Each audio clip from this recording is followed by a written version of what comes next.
Born in 1911 in Blackfoot, Idaho, Andy Petersen moved with his family to McMinnville while in grade school. In high school, Andy was an excellent four-sport athlete playing quarterback in football, center in basketball, pitcher in baseball, and he even made the golf team. He was a natural all-around athlete who could quickly pick up any sport he tried, such as golf or tennis, and he even bowled a perfect 300 game on one occasion. He probably was one of Mac High's greatest all-around athletes. Wasn't anything that he wasn't good at.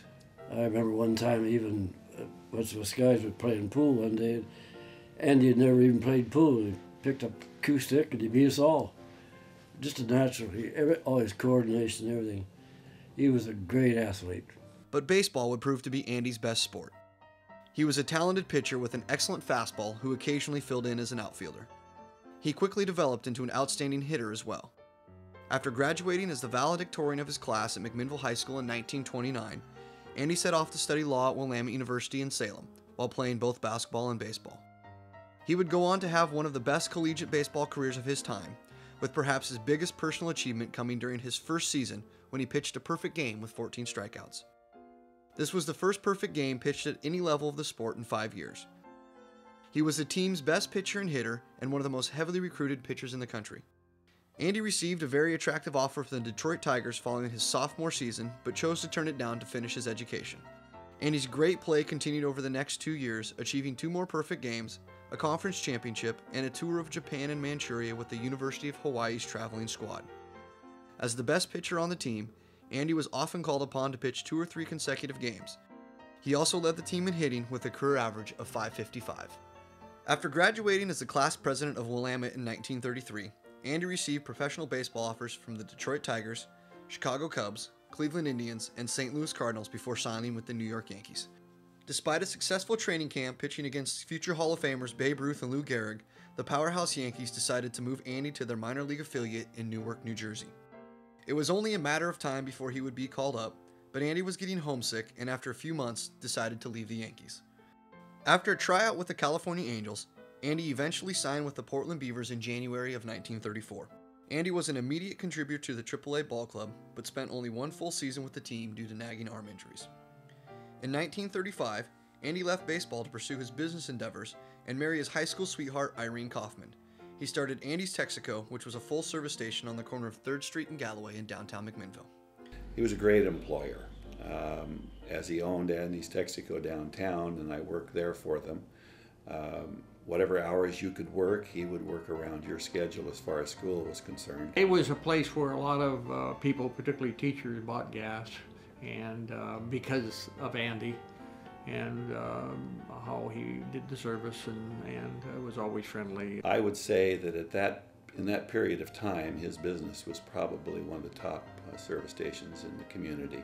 On January 9th, 1938, Andy and Irene had their first child, Diane, followed by their second, Larry, in 1940. It didn't take long for people to see that the Petersen children had inherited their father's athleticism and competitiveness. Andy started teaching the sport of tennis to his daughter, Diane, at a very young age. I lived a block from that family, and in the 50s, and I'd see Diane and Andy over there at the tennis courts, just hour after hour hitting tennis balls. Andy hitting tennis balls to Diane slamming them back. And it was part of the, it got me playing tennis, just watching them play. By the time she was 12, Diane had become the #1 ranked 18 and under female tennis player in the state of Oregon. She was a fierce competitor in the West Coast amateur circuit who didn't like to lose to anyone, even her own brother. And I can remember her brother Larry and I, we would get out on the tennis courts, and 2 of us would stand her, so it'd be 2 on 1, and she'd still whip us. And I know that Larry, I don't know if he's ever said anything, but he claims that finally, after years and years, he got her down in California and he beat her one time in tennis because they were both very competitive. I do know that I told Larry, I said, now when I talked to Diane about that, I said that was a different story than what you had told me. Diane's success in tennis continued into high school, where she went undefeated as a freshman on her way to the first of 3 straight state championships.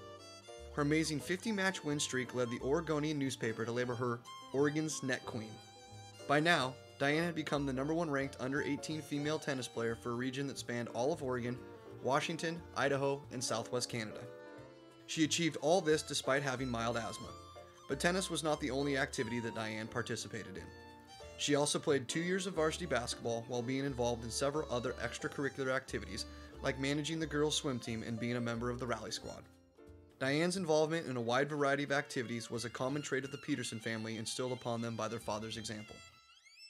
Andy, while successfully running a number of businesses including the Texaco Station, a walnut processing plant, and newly acquired tree farm, still found time to be an active member of the Elks Lodge, compete in city league sports, and contribute as a volunteer firefighter. He was probably the first person in Yamhill County to raise Christmas trees and then have you come out and bring your family and cut the Christmas trees. That was the big thing, to go up to the Larry Ann tree farm and go out and cut a Christmas tree and drag it into the receiving shed there, because they always had chocolate. My kids, hot chocolate, my kids just loved to go up there every year. And Andy and the family was so great that it was the big Christmas outing. After graduating from Mac High as an honor student in 1956, Diane enrolled at Oregon State University, where she pursued a degree in education. At that time, OSU did not have a women's tennis program, thus ending Diane's illustrious career. As Diane's athletic career was coming to a close, her younger brother Larry's was just beginning to flourish. Like his dad, Larry was a versatile four-sport athlete despite suffering a terrible skiing accident in the 8th grade, which resulted in a severely broken leg. After recovering from his injury, Larry went on to claim a Riverwood Junior Golf Championship while excelling in football, basketball, baseball, and a number of extracurricular activities at Mac High. In football, he was a very good halfback for Don Mabee, whose teams advanced as far as the semifinals in the state playoffs. Larry was also an all-league basketball player, but he truly excelled as an outstanding center fielder and hitter in baseball. Larry was a talented switch hitter who once hit 2 home runs, one from each side of the plate, in the same game. Larry led the team in batting, while helping the Grizzlies achieve 2 league championships. After graduating from high school in 1958, Larry attended Clark Junior College for 1 year, where he played basketball and baseball. As a sophomore, he transferred to Oregon State University to pursue a degree in finance, and in his first season with the Beavers, Larry made an immediate impact on the baseball team. He batted a Northern Division best .419 with 19 RBIs, on his way to All-Division, All-District, and All-American honors. Larry played 3 seasons of varsity baseball for OSU as a hitter and outfielder, and helped the Beavers compile a record of 71-25 during this time. In his senior season, Larry won the team's Most Valuable Player award while leading Oregon State to the NCAA West Regionals and the number 13 ranking in the final national poll. After the 1962 season was over, Larry's impressive athletic career came to an end. After earning his master's degree in finance, Larry moved to California to work as a broker and eventually started his own investment advisory firm. In 1965, Andy earned one more athletic achievement.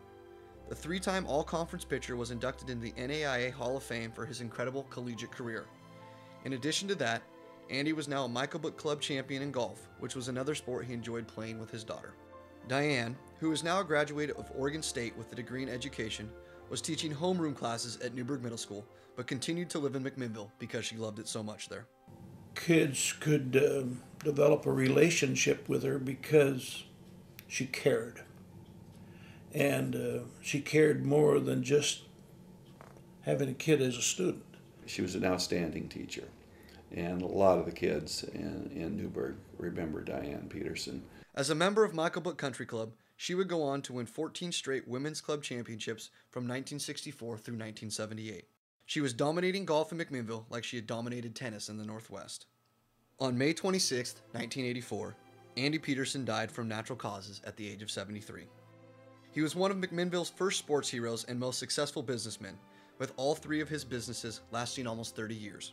He was a member of the Elks Lodge for 50 years and a man who involved himself deeply into the community in many different ways.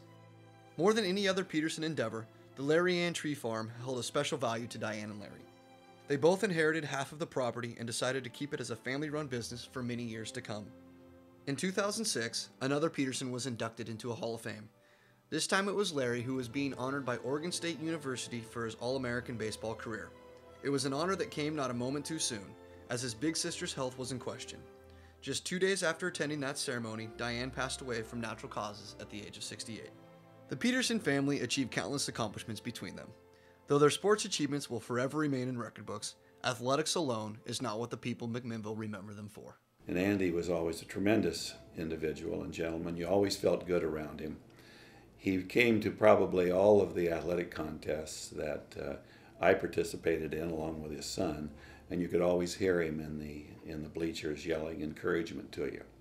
Never heard him ever say a negative word to you as an individual or to you as you were trying to improve your athletic skills. A very giving person, and before she passed away, she was always helping her neighbors, and she was a great little gal. He was a kind of student and kind of person that you would want to have and want to be a friend with and so forth, because he was just an all-around good person growing up and continues to be.